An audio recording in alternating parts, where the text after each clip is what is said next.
کوم چې دا کوشلي پروګرام ته دی ځون ستړی کو د می سره دا پروګرام کوشلی کوم. په ټول اولو زه خبره وکړم چې دا غونډه مې تش ته جوړه کړې دو. ایوا ټاپه دوی چې په ژوندونه مې قدر وکړه،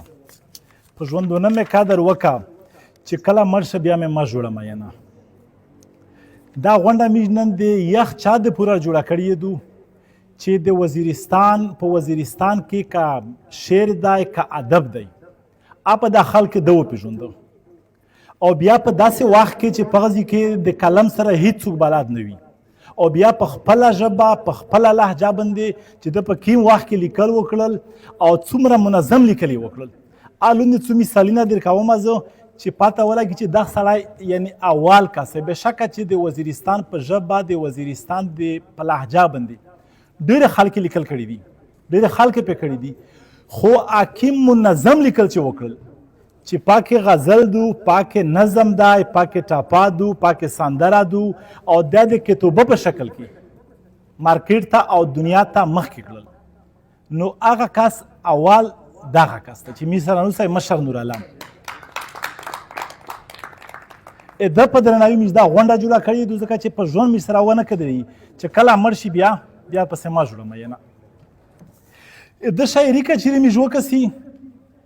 هسې خو مو چې په هر اړخ یعنې مخکې چې شاعر صاحب خبره وکړله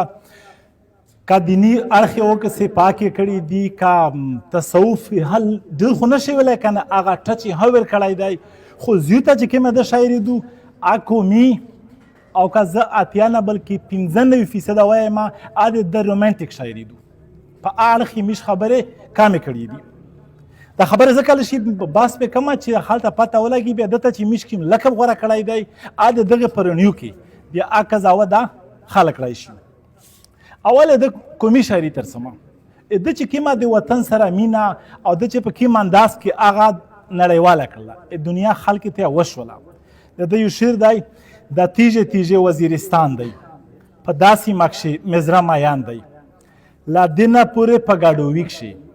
لا دینه پورې په ګاډووي کښې ملنګ نورعالم ملنګ انسان دی. بیا مخکې یایي زه چې ژوندی ګرځه خو د ننګ په زور ویز دا هغه قومي غیرت د وطن مینه چې دی په حق یې ژغېدلی دی. وبخښئ خبرو 2 منټه هغه شي که نه اکو و چې موږ ډېرې خبرې پرې کړې وای خو چونکې وخت نزاکت وي. زه چې ژوندی ګرځه خو د ننګ په زور زه چې ژوندی ګرځه خو د ننګ په زور مو چې رسام نه کې د جنګ په زور. دا دشمن ته غلیم ته یو ډېر کلیر پیغام دی او دا خبره حقیقت ها د میش په هر لیول کتلیم دو که نه تاریخ ته زه نه څمم. مو چې رسام نه کې د جنګ په زور وکسه تاریخ چې څه رنګ تللی دی وکسه تاریخ چې څه رنګ تللی دی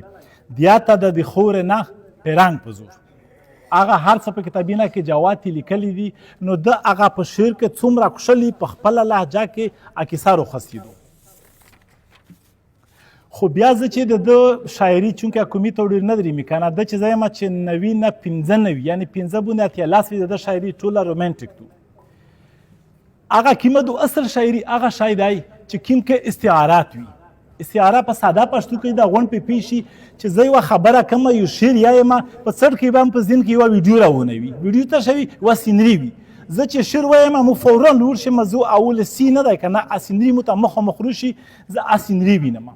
نو د مشر چې اصل شاعري دغه دو چې کوم سړی وویني کوم شعوري مو نه نشول ذهن ته نه هغه چې کوم دی آمد ورته یایي لاشعور کې چې کوم شی پروسس شو هغه شعر په ژبه کې چې کوم رغاک. نو مشر محترم چونکې وطن سره مینه او چې کوم د څه لیدلی دي هغه د لیکلی دي.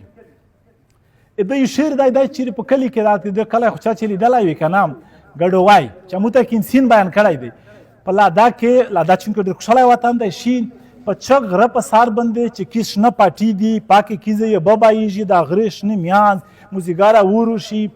یوه سینري دو که نه دا ته خلک رودرېمي بیا چې د ده څوک خواش وي خبره ته ډېر نسی که نه خو منظرکشي د څرنګې کړي دو. چاته و سترګې د یور څه لیده شي چاته و سترګې د یور څه لیده شي متقاتل د خپل زړه لیده شي. بیا دا شعر ته کسی دو خو ساده خو حسن دومره دو خو ساده خو حسن دامره لري امیج وزیر مسیح کې چې کله څوک چاته لیر غوړي که نه ښځه ورته غوړي تاکې چې دام راکوښلي یې وال چې په مارۍ کې یې بلې درشي که نه دو خو ساده خو حسن دام را لري چې په مارۍ کښې یې بلې درشي بیا د غره په سر سرګړي یور وخستی او که شغله د پرې ونه لیده شي دا په چک زی ورته نوستی که نه پیرر پیر خلک کسي که نه دا چې کیم څه ویني تشې تا نوستی یې لا ترجمه یې کوم زه چې د ده کیم د دې په شعر کې د استعاره د منظرکشي زه وینم که نه بیا لاشعوري طور پې زه ولسم مسیح جان کیټ ته جان کیټ د انګریزۍ ډېر ستر نوم دی که نه خو که څوک یې د نومه سره بلد ویل یا چا یې شاعري ویلې وي یو بلکل داسې ساده شاعري کړې دو کله د غره په سر نوس وي کې چې کومې د راین مشهور دریوب دی که نه هلته نوس وي اولتل یا کوم څه کېږي هسې نري په شعر کې بیانوي